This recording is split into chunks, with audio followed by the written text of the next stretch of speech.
maybe this is a good time to just a brief description of what 9 o'clock horses were. All right. Well, in the probably 17th, early 18th century, when there were no sewers in England,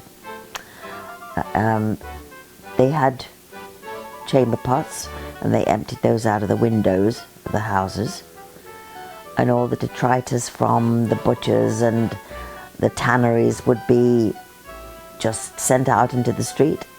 It would be floating down the gutters, hence all the diseases that they had. It was pretty nasty.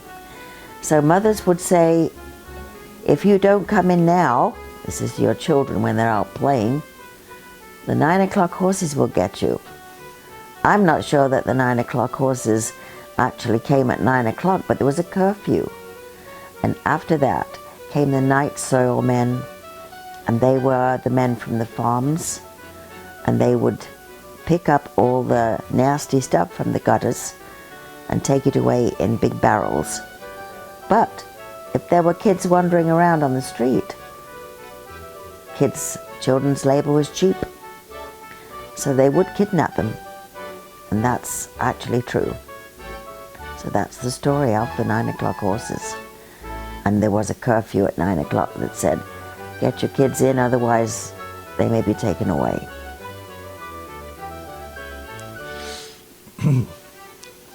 Different times, huh? Very much so.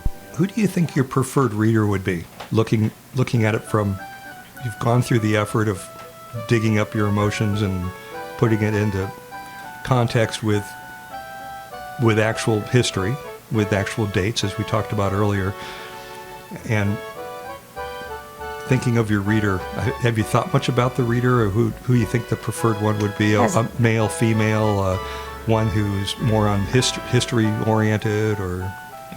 Well, hopefully both, but I think the female mindset, they buy the books that are about people's lives. The books women read, and I'm generalizing, are character driven, which mine is. There are characters in it. It's not so much plot. Men go for plot, usually.